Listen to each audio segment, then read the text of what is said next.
Farmers are stewards of the land and they wear many hats. As a farmer, we want to provide the best product. So we want to make sure that our animals have the best animal welfare possible. We're veterinarians, we're environmentalists, we're bankers, we're mechanics.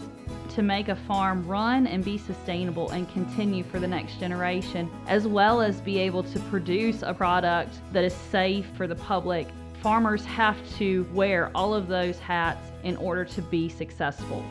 My favorite thing about raising beef is that we are not only providing a source of protein for our own family, but we also are sourcing local meat and beef for other families, not only in our area, but other parts across the state of Virginia.